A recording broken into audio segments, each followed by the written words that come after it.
How long have you been living with HIV? I was diagnosed with HIV on June of 1992. So in this June, it'll be 19 years.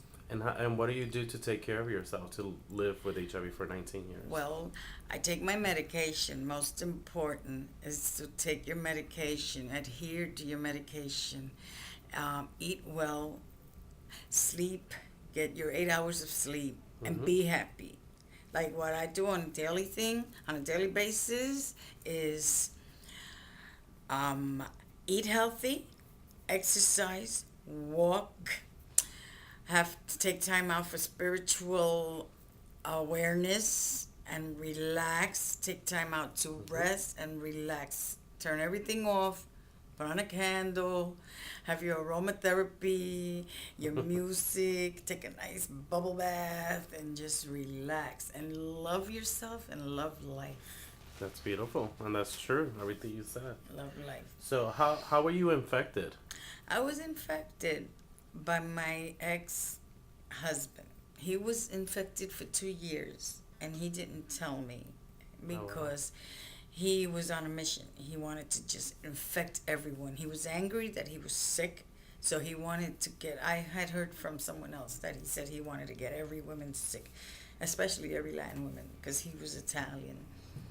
Wow. So he was infected for 2 years. He never told me. We had unprotected sex because I trusted him. That is the biggest problem us women have. We trust our partners. I'm sorry, you can't trust anyone. And one day he was sick, and he told me, since he was a sanitation worker, he had a rash throughout his whole body. And I asked him, "What's that?" And he said, "Oh, I got a disease from the garbage." So I left it like that. But then he was admitted in the hospital. He didn't tell me why, but he was in the hospital.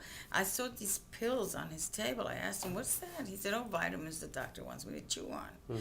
Then my brother was also HIV positive, and he was in the hospital. When I went to visit him, I saw the same pills. I said, "Tony, what are those pills for?" He said, "Oh, that's for thrush." I felt I was frozen from head to toe. My heart stopped beating.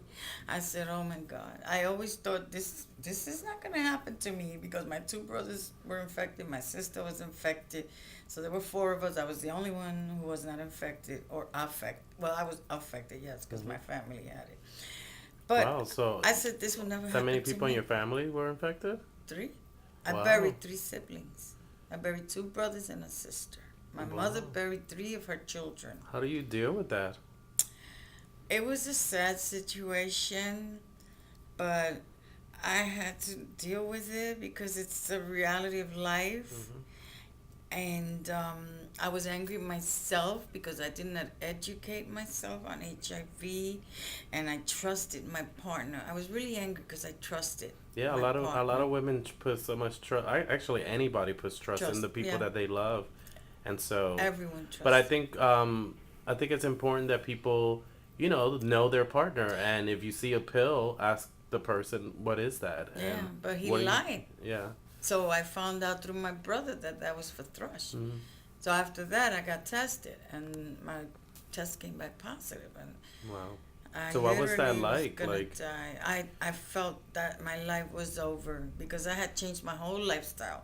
Mm-hmm. I was, I used to work, go to college, model as a hobby. I was modeling, and my life was very together. But then I met someone, and I put all my life into that person, and that didn't work out. So I didn't handle it well. I started hanging out and drinking and having multiple partners. And then one day I said, "You know what, Lily?" Then I came out pregnant. I had my son. Today Mm-hmm. he's 27. God bless him. He's negative. And I said, "It's time you change." My son was about 8 years old. I said, Mm-hmm. "It's time you change your lifestyle, just to Mm-hmm. educate my son and help raise him in a better way." Yeah. So I started going back to school. I wanted to go back into society, work, Mm-hmm. be a normal person in society. So that's what got you started And doing work like at GMHC and places like that. not then, after a while, because when they told me I was positive, like everything dropped. My whole world dropped. and I took it very negatively. I was in denial, deep denial. I didn't want to accept I had it, so I stayed home. I was depressed. I was in the dark. I didn't want to be bothered by anyone. And then one day I went to GMHC and I started attending their groups, and they lifted my spirit. They lifted me as a person. They made me feel important. I started meeting other people who were HIV positive, and I said, wow, they look great. So I took that into consideration, and I said, that's it, Lily. You're changing, you're going to love yourself, and you're going to live for your son. Because I said, I want to see my son graduate from college, and now I'm going to see him get married. He's getting married in August, and You I'm have so a handsome happy. son.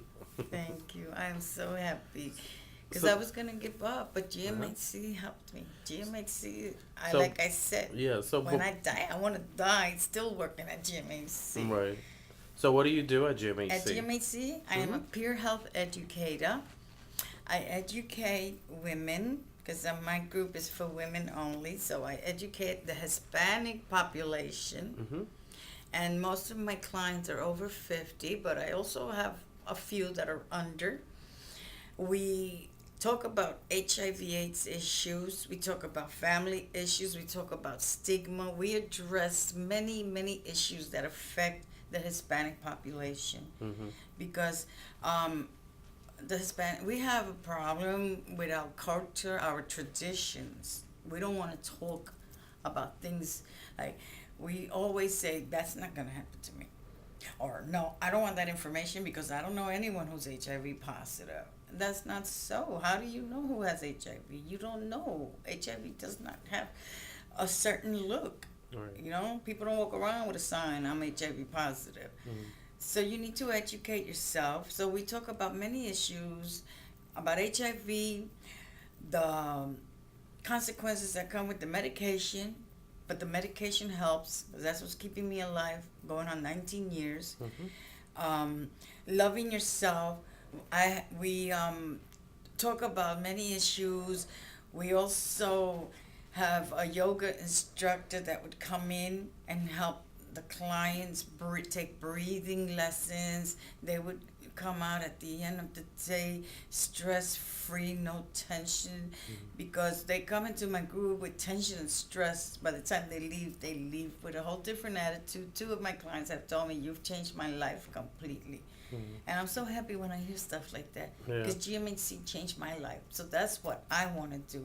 So that's what drives you to do it, That's and to what empower drives women. me, to It's important to empower. women, Yeah. to educate yourself and educate others. So what do you think women need to be empowered to have safer sex? They need to carry condoms at all times. They need to also inquire about female condoms. Yeah, a lot of people Because- don't know too much about female condoms. there are female condoms. They're a little Women bigger. are not aware that we have female condoms, and they're great. Men prefer the female condoms because they don't like to feel so constrained with the male condoms. And the female condoms are great. I mean, you can put them, you can insert them up to 8 hours before you have any type of sexual activity. And if you don't want to have it and you insert it anytime between Take it those out. 8 hours, you take it out and you use another one right before Yeah. you're going to have a sexual activity. Educate yourself. Read about HIV. Read about how it's transmitted. It's not transmitted by shaking your hand. It's not transmitted by eating the plate. I went to my cousin's house. He served me on a paper plate. You know how degrading that was? You know? He thought that if I would eat out of his utensils or drink out of his cups, he's going to get Yeah, a lot of HIV. people still have the old stigmas of, Yes, that's my biggest HIV. mission. My goal is to get it's to change people's minds. change their way of thinking. Right. And so as a mother, because you're a wonderful mother, I've seen you with your son. Thank you. What do you tell him about HIV Well, prevention and how to... Since my son was 10, I was always telling him, wear condom, use condom. And if the person doesn't want to use condom, use negotiation skills with them. Tell them, honey, I can make it fun. We can have fun with this. Find ways to go around it, you know. If not, then you know what? Let's watch some TV, you know. Let her know there's Kiss. another alternative. Either you have You- sex with a condom, or you watch TV, or play a game without condoms and without sex. But Right. if you're going to have sex, you need to use condoms. So you think it's important parents should talk to their Yes. children? Parents need to talk to their children. Parents need to talk to their children's friends. Parents need to talk to their children's teachers. I suggest to a lot of parents, go to your PTA meetings, speak with the teacher, speak with the principal, have them promote condom use, have Yeah. them promote sex education. Yes, most schools don't You do know, that. prevent risky behaviors, Yeah. multiple partners. You know, a lot of people like to drink and get high, and then they're gonna say, "Oh, nothing's gonna happen for a one time." Well, it happened to me, okay, and I trusted the person. Don't ever trust anyone that tells you, "Oh, I'm HIV negative." They don't have any proof to show you they're HIV negative. Right. Like my ex-husband, the one after this one that got me sick, because then I met a fabulous man. He was negative. He didn't care that I was positive, and I found that strange. I said, you know what, you're going to have to bring me proof that you're negative. And he did. He got a blood test, and he came back, and he showed me the proof that he was HIV negative. You know, be strong. Be strong. Love yourself. You have to be strong and love yourself and educate yourself. Don't just be like my mother. Back in those days, our mothers were just in the house cooking and cleaning, raising their children. They didn't educate themselves. They didn't educate their children. So that's why my generation, a lot of us are HIV positive or don't work because we did not educate ourselves. We did not empower ourselves, you know.